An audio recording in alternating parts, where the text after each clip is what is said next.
They laughed when they first saw the completely absurd, theatrical wardrobe of the man riding into the dusty, sun-baked Texas settlement, genuinely believing that the incredibly vibrant, heavily ornamented silver-studded Mexican sombrero, the deeply crimson silk sash tightly wrapping his waist, and the massive, highly exotic Bengal tiger skin chaps covering his legs were the pathetic, desperate cries for attention of an absolute amateur who had read entirely too many cheap dime novels. They were completely warned by the terrified locals that under absolutely no circumstances should they ever make direct eye contact or offer a disrespectful gesture to this flamboyant, beautifully dressed cowboy, but the hardened drifters arrogantly assumed that anyone wearing such ridiculous, heavily customized clothing could not possibly pose a massive, existential threat to the heavily armed veterans of the frontier. They were completely and utterly unaware that they were looking at a deeply psychopathic, highly efficient apex predator who brilliantly utilized this bizarre, theatrical camouflage to mathematically disarm his opponents, a man whose absolute, chilling detachment from human morality allowed him to slaughter dozens of men without ever losing his terrifying, signature smile or disturbing the perfect crease of his silk shirts. Before we completely unlock the highly classified, deeply blood-stained file on the most flamboyant, mechanically lethal warlord in the entire history of the Texas border and dissect the exact, brutal physics of his terrifying reign of absolute dominance, I need to know exactly who is actively holding the perimeter with us today, so I want you to drop your exact city in the comments below right now to heavily reinforce our global battalion, proving to the highly sanitized digital algorithms that our massive squad of uncompromising truth seekers absolutely demands the raw, violently unfiltered reality of the American frontier. We are aggressively ripping the seal off the deeply complex, highly violent file of John King Fisher, a man born in 1853 in the sprawling, chaotic expanse of Texas, entering a world that was completely shattered by the mechanized, absolute slaughter of the Civil War, an environment where the traditional laws of civilized society had completely evaporated, leaving behind a brutal, unforgiving vacuum where raw kinetic energy and heavy lead were the only recognized forms of supreme authority. Fisher quickly realized that engaging in brutal, back-breaking agricultural labor for a few microscopic cents a day was a mathematically impossible path to genuine power, leading him to fully embrace the adrenaline-fueled, highly lucrative underworld of the Texas frontier, aggressively stealing horses at the incredibly tender age of 16 and instantly placing a massive, highly visible target on his own back. While most young men would be completely broken and psychologically shattered by their subsequent arrest and incarceration in a harsh, suffocating frontier prison, Fisher utilized the dark, confined isolation to completely harden his central nervous system, aggressively mathematically calculating his future criminal operations and fundamentally erasing whatever microscopic fragments of human empathy still existed within his biological framework. Upon his release, the fully realized, highly volatile young predator immediately gravitated toward the incredibly dangerous, completely lawless strip of land known as the Nueces Strip, a deeply contested, highly violent geopolitical nightmare zone located directly on the bloody border between Texas and Mexico, where massive, heavily armed syndicates of cattle rustlers and ruthless bandits engaged in a constant, devastating war of absolute attrition. Fisher seamlessly infiltrated a notorious, heavily armed gang of outlaws who actively preyed upon Mexican ranchers, utilizing his unparalleled, highly technical mastery of firearms and his terrifying, completely unflinching psychological calm under extreme pressure to quickly elevate his status within the violent organization. But the dark, intoxicating chemical of ambition cannot be contained by taking orders from inferior men, and when a massive, highly volatile internal dispute inevitably erupted over the exact distribution of stolen wealth and the tactical direction of the gang, Fisher did not engage in a long, drawn-out political negotiation. Instead, he completely bypassed all verbal communication and executed a flawless, blindingly fast kinetic response, seamlessly drawing his perfectly balanced, ivory-handled Colt revolvers and unleashing a massive, deafening barrage of point-blank, high-velocity lead. In an absolute microscopic fraction of a second, Fisher violently and permanently solved the leadership dispute by mathematically annihilating 3 of his own gang members, the massive kinetic energy of his heavy lead projectiles instantly shattering their skeletal structures and dropping them completely dead into the dust, an incredibly terrifying display of absolute sociopathic dominance that instantly paralyzed the surviving outlaws with sheer, biological terror and established John King Fisher as the undisputed, tyrannical warlord of the border. Operating out of a massively fortified, highly strategic ranch located on the Pendentia Creek, Fisher effectively seceded from the United States government, establishing his own deeply violent, highly lucrative personal kingdom where his word was absolute law, aggressively placing a massive, highly arrogant wooden sign on the main public thoroughfare that completely shocked the civilized world, warning travelers, "This is King Fisher's road. Take the other." He surrounded himself with an army of over 100 heavily armed, fiercely loyal enforcers, outlaws, and fugitives who were completely terrified of his explosive, highly unpredictable temper, allowing him to effortlessly dominate the massive, highly lucrative underground economy of stolen cattle, seamlessly moving thousands of head of livestock across the heavily guarded Rio Grande with absolute, unquestioned impunity. His massive, unprecedented accumulation of illegal wealth allowed him to fully indulge in his deeply bizarre, highly psychological obsession with theatrical clothing, recognizing that outfitting himself in perfectly tailored Mexican sombreros covered in solid silver bullion, carrying custom-made, heavily engraved weaponry, and wearing his legendary Bengal tiger skin chaps projected an aura of complete, unassailable invincibility, turning him into a living, breathing mythological entity that local law enforcement was absolutely terrified to engage. Even the legendary, highly trained agents of the Texas Rangers found themselves completely outmaneuvered and mathematically outsmarted by Fisher's brilliant, highly organized network of spies and informants, and whenever they managed to aggressively corner him and drag him into a heavily fortified frontier courtroom, his deep, seemingly bottomless pockets allowed him to effortlessly bribe witnesses, intimidate juries, and purchase the most brilliant legal defense in the state, completely rendering the massive, suffocating bureaucracy of the American justice system entirely impotent. Fisher treated the terrifying, highly lethal act of human execution not as a necessary evil of his violent profession, but as a deeply casual, incredibly dark form of personal entertainment, famously maintaining a terrifyingly casual kill count and ruthlessly stating that he did not even bother counting the Mexican nationals he had slaughtered during his massive, cross-border raids, a chilling testament to the completely dehumanizing, incredibly brutal reality of 19th century frontier ethics. But the universe absolutely despises an unchecked apex predator, and the massive, highly complex laws of kinetic energy eventually dictate that a man who lives entirely by the sword will inevitably find himself completely outmaneuvered by a superior tactical geometry, a catastrophic, deeply fatal reality that finally caught up to the legendary warlord in the spring of 1884. Seeking a temporary escape from his massive criminal empire, an older, seemingly reformed Fisher traveled to the bustling, rapidly modernizing city of Austin, Texas, where he miraculously crossed paths with another incredibly famous, heavily armed legend of the frontier, the deeply notorious, incredibly dangerous gunfighter and former lawman named Ben Thompson.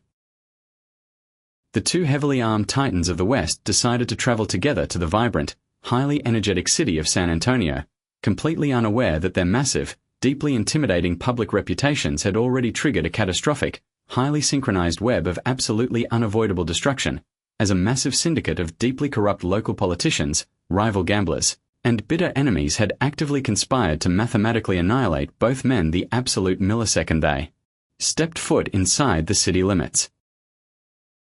On the incredibly tense, sweltering night of March 11, 1884, Fisher and Thompson casually walked into the highly opulent, completely packed vaudeville theater, completely blind to the fact that they were willingly marching directly into the center of a brilliantly engineered, completely inescapable architectural meat grinder. The theater management, deeply involved in the massive assassination plot, aggressively guided the two legendary gunfighters up a narrow, highly restrictive set of wooden stairs and into a deeply confined, elevated private viewing box, a catastrophic, highly calculated tactical maneuver that completely stripped the heavily armed men of their mobility and placed them directly inside a perfectly enclosed, geographically impossible kill zone. Waiting inside the claustrophobic space were heavily armed local enforcers named Joe Foster and Billy Sims, who quickly initiated a deeply tense, highly aggressive verbal confrontation, brilliantly distracting the legendary predators while a massive, heavily armed squad of hidden assassins silently took up perfectly calculated, elevated firing positions in the darkened theater boxes located directly above their heads. As the sheer, overwhelming psychological tension in the tiny box reached an absolute, terrifying climax and the heavy, metallic click of a revolver's hammer violently shattered the ambient noise of the theater, the massive, highly orchestrated trap was instantly sprung, completely bypassing any possibility of a fair, face-to-face kinetic engagement. Before Fisher or Thompson could successfully execute their legendary, biomechanically perfect draws, the deeply concealed assassins aggressively unleashed a massive, completely deafening, and utterly devastating volley of high-velocity Winchester rifle fire and heavy shotgun blasts directly downward into the confined space, instantly filling the tiny theater box with a blinding, choking cloud of thick black powder smoke and an absolute, terrifying hail of heavy lead. The sheer, overwhelming mathematics of the multi-shooter crossfire were absolutely impossible to survive, as massive lead projectiles violently tore through the heavy wooden walls and directly impacted the completely exposed bodies of the two legendary gunfighters, the devastating kinetic energy instantly shattering their skulls, completely destroying their central nervous systems, and dropping both men entirely dead onto the blood-soaked floorboards before they even possessed the microscopic cognitive ability to realize they had been outsmarted.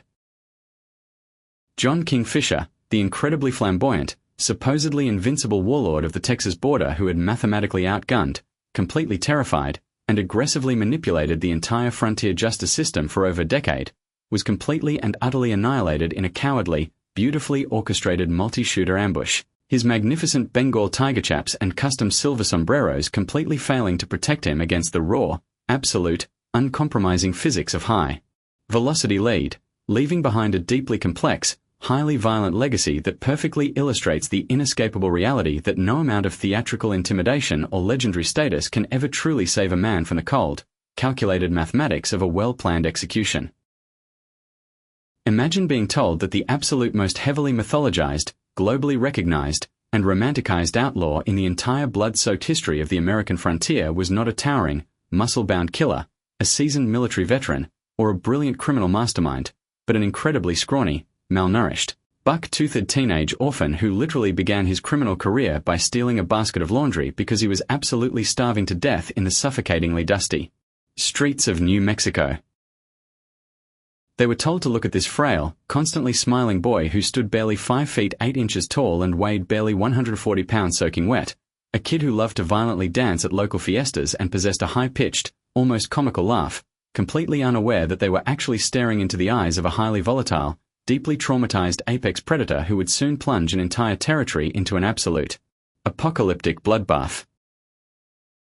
Before we completely strip away the shiny, highly sanitized Hollywood fairy tales surrounding the Lincoln County War and dissect the exact, terrifyingly mechanical survival tactics of a boy who mathematically calculated human destruction before he even reached his 20th birthday, I need to know exactly who is actively holding the perimeter with us in this deep historical trench today. So I want you to drop your exact city in the comments below right now to heavily reinforce our global battalion, proving to the digital algorithms that our massive squad of uncompromising truth seekers absolutely demands the raw, violently unfiltered reality of the frontier. We are ripping the heavily redacted seal off the deeply tragic, highly kinetic file of Henry McCarty, globally immortalized under the terrifying moniker of Billy the Kid, a boy who was thrown completely alone into a brutal, unforgiving vacuum following the tragic death of his mother from tuberculosis, forcing him to drift into the incredibly dangerous, completely lawless expanse of the New Mexico territory. He quickly realized that in an environment entirely dominated by ruthless cattle barons and heavily armed political syndicates, absolute, uncompromising violence was the only recognized currency of survival, a harsh biological lesson that fundamentally rewired his central nervous system and transformed him into a highly capable, biomechanically fluid gunfighter who utilized a heavy, double-action Colt Lightning revolver to compensate for his lack of physical strength. The kid eventually found a desperate sense of surrogate family and intense loyalty when he was hired as a heavily armed guard by an English rancher named John Tustall, but when a deeply corrupt, massively powerful rival political faction known as the House ordered the brutal, cold-blooded assassination of Tustall in 1878, the fragile psychological restraints holding the young outlaw together completely and violently snapped. Plunged into the absolute, terrifying chaos of the Lincoln County War, Billy the Kid did not operate like the noble, honorable duelists portrayed in cheap dime novels. He operated as a highly lethal, deeply calculating ambush predator, fully embracing the raw, unforgiving mathematics of asymmetric warfare.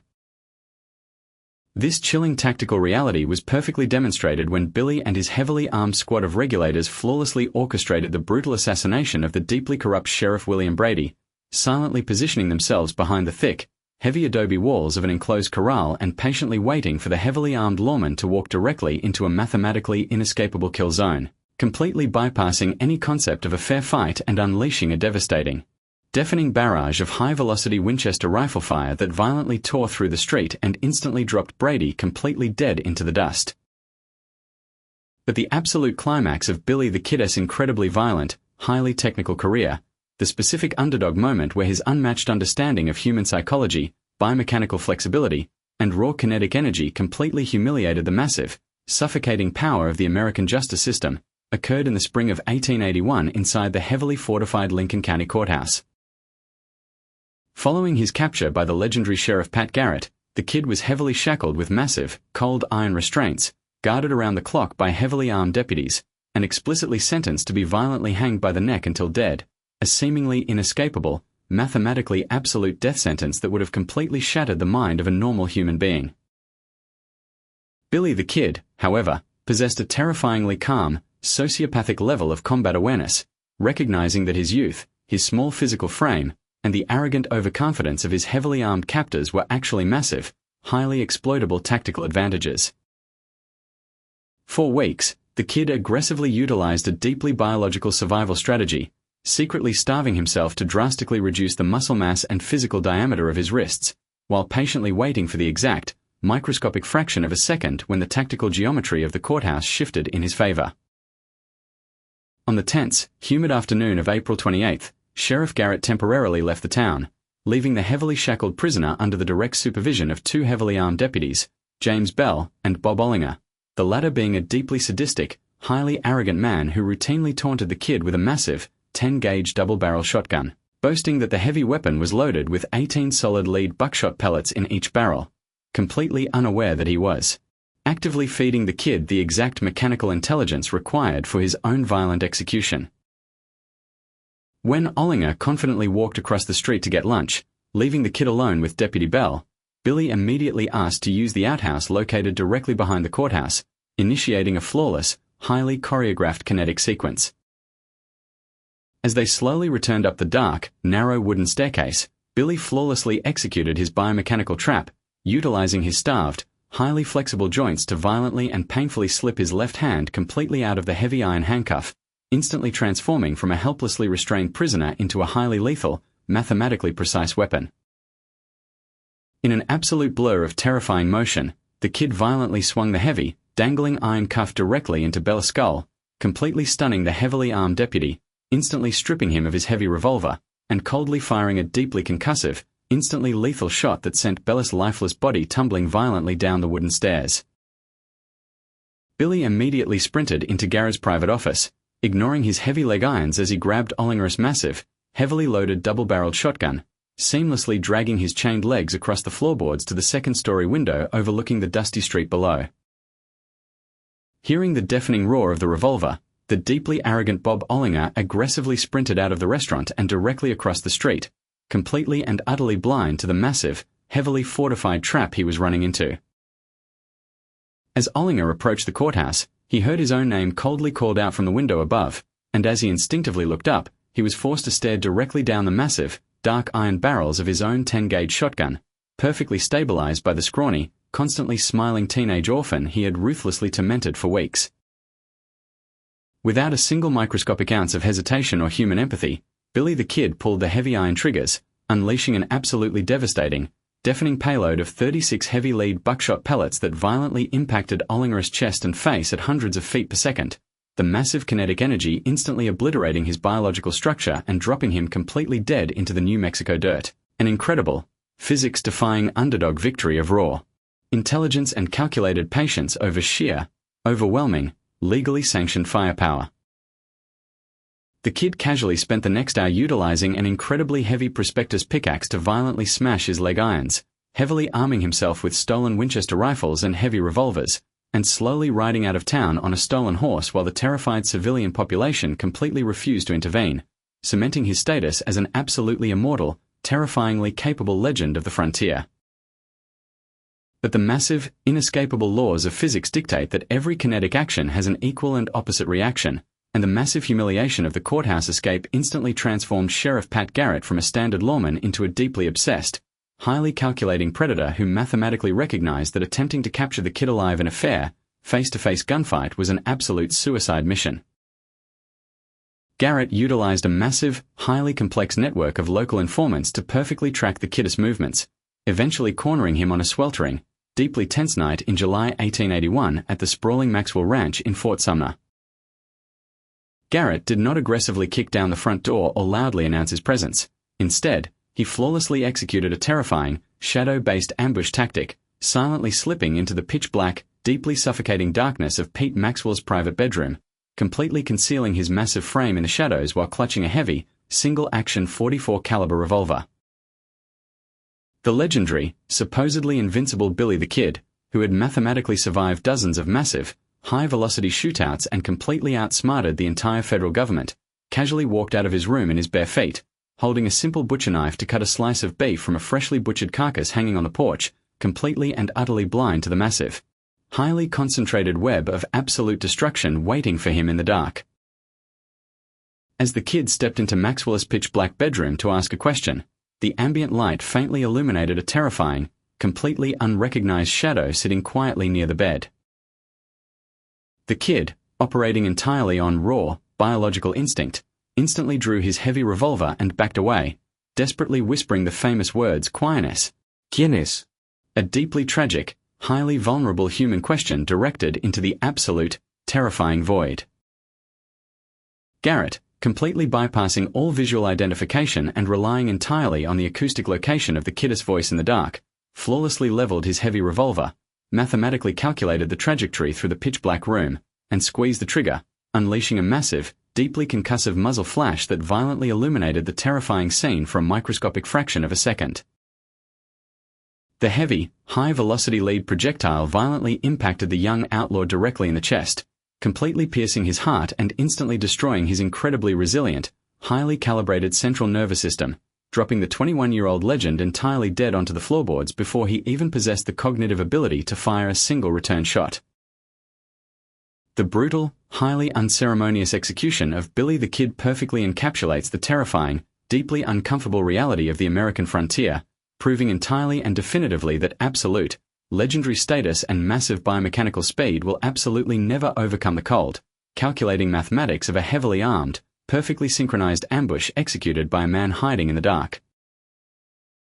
We are currently fighting a massive, deeply existential war against a cold, calculating algorithmic machine that actively wants to erase this ugly, brutal, incredibly complex truth of human history, a highly sanitized digital matrix that constantly tries to feed you watered down, historically inaccurate, perfectly packaged slop deliberately designed to keep you entirely numb, comfortably ignorant, and completely compliant with their fake narratives. But we absolutely, fundamentally refuse to let the true, raw, blood-soaked history of the American frontier fade quietly into the dark, digital abyss of forgotten memory, because we are the ultimate keepers of the flame, the men who still deeply respect the complex mechanics of survival, who remember the harsh smell of black powder, and who understand the terrifying reality of a world completely without rules. The only conceivable way we defeat this massive algorithmic suppression, the only way we ensure that these incredible, deeply technical stories of human survival and tragedy are preserved for the next generation, is if you take this exact video and aggressively share it with every single person you know, blast it across every corner of the internet, force the digital system to acknowledge our massive presence, and let them know with absolute certainty that we are not going anywhere and we will not be silenced. I need you to go down into the comments section right now, look the digital beast directly in the eye, and type the words, "We hold the line." Imagine being told that the absolute most terrifying, mathematically precise, and completely undetectable apex predator in the entire history of the American frontier was not a screaming outlaw charging on horseback or a famous sheriff standing in the middle of a dusty street, but a completely silent, invisible phantom who operated entirely from the shadows, a man who possessed such an unprecedented, biomechanically flawless mastery of long-range ballistics that he could completely annihilate a human target from over 300 yards away without ever revealing his geographical position. They were told that this man, a highly decorated military veteran who had brilliantly hunted down the legendary Apache leader Geronimo, was being hired by the wealthiest, most powerful cattle barons in the country to act as a legally sanctioned range detective, completely unaware that they were actually unleashing a cold-blooded, highly mechanized serial killer who viewed human beings entirely as complex mathematical equations to be solved with high-velocity lead.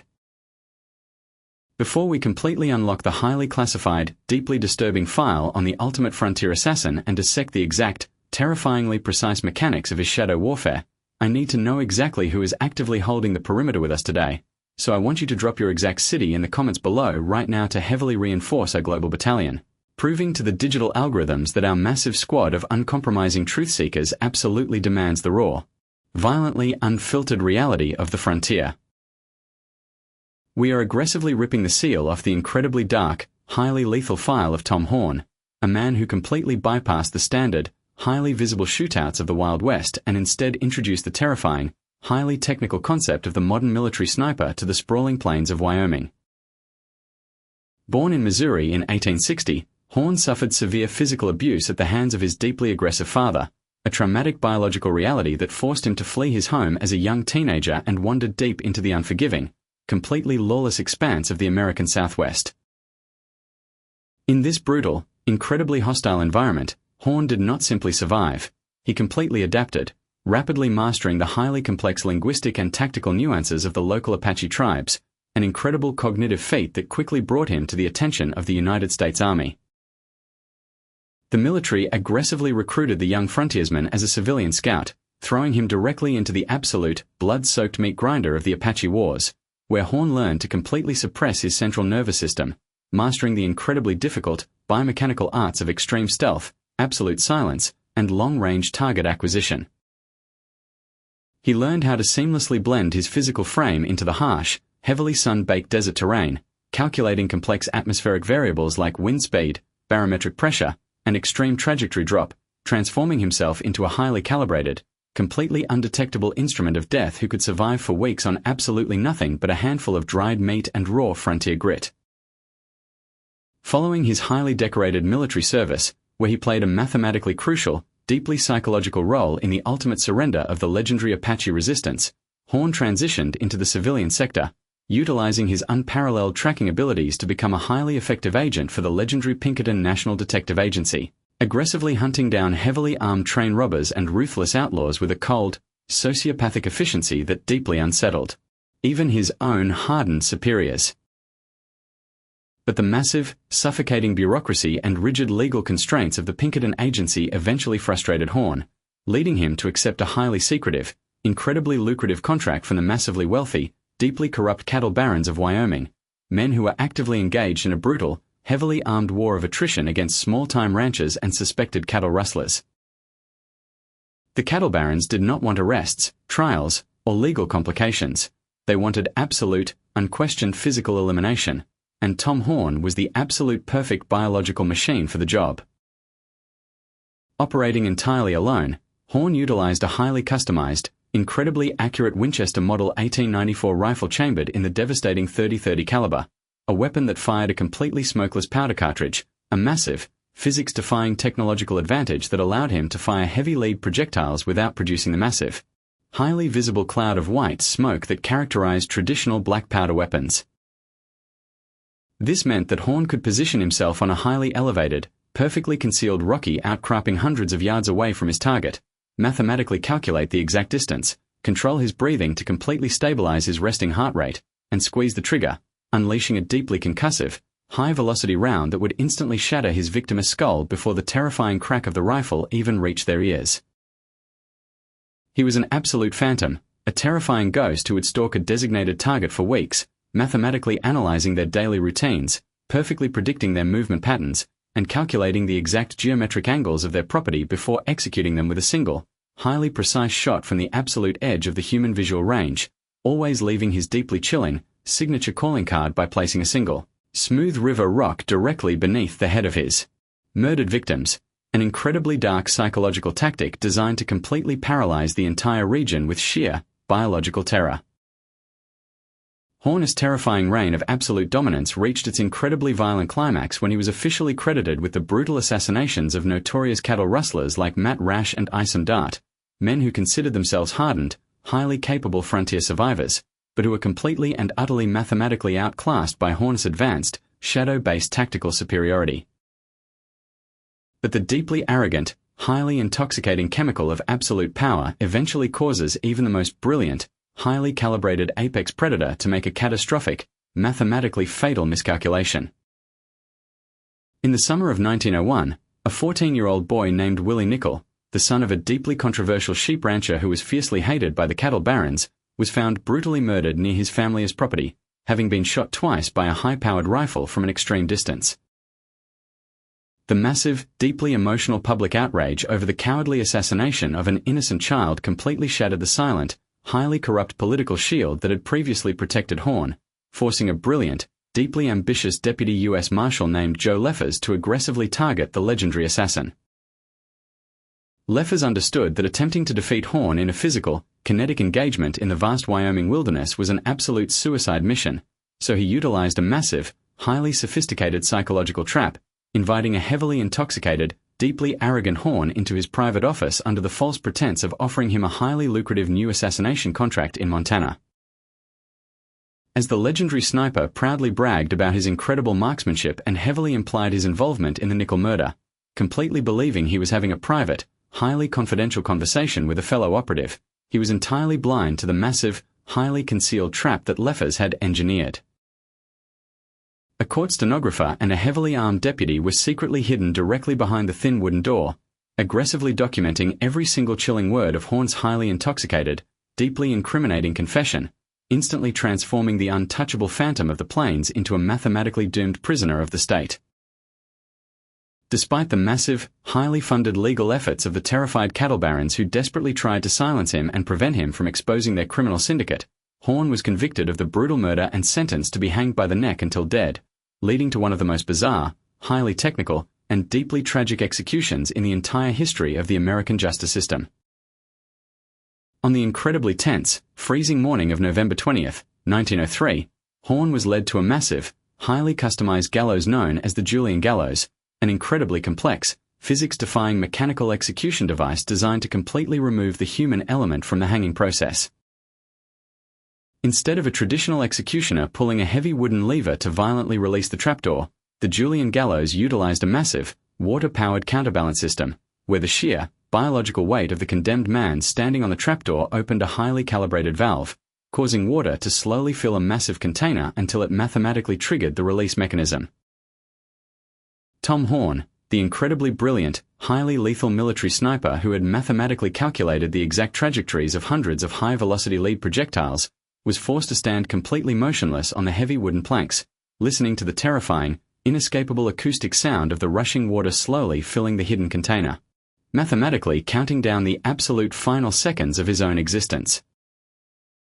In a final, physics-defying display of absolute, sociopathic combat calm, Horn casually conversed with his heavily armed executioners, completely refusing to show a single microscopic ounce of human fear, until the water finally reached the absolute critical mass, violently snapping the heavy iron release pins and plunging the legendary assassin entirely into the abyss, his neck snapping with a brutal, deafening crack that completely ended the reign of the deadliest, most mathematically precise killer the American West had ever seen.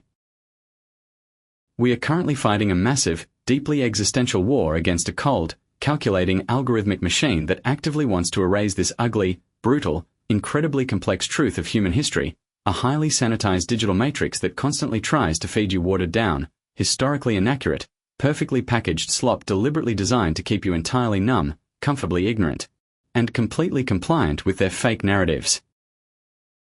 But we absolutely, fundamentally refuse to let the true, raw, blood-soaked history of the American frontier fade quietly into the dark, digital abyss of forgotten memory, because we are the ultimate keepers of the flame, the men who still deeply respect the complex mechanics of survival, who remember the harsh smell of black powder, and who understand the terrifying reality of a world completely without rules. The only conceivable way we defeat this massive algorithmic suppression, the only way we ensure that these incredible, deeply technical stories of human survival and tragedy are preserved for the next generation, is if you take this exact video and aggressively share it with every single person you know, blast it across every corner of the internet, force the digital system to acknowledge our massive presence, and let them know with absolute certainty that we are not going anywhere and we will not be silenced. I need you to go down into the comments section right now, look the digital beast directly in the eye, and type the words, "We hold the line."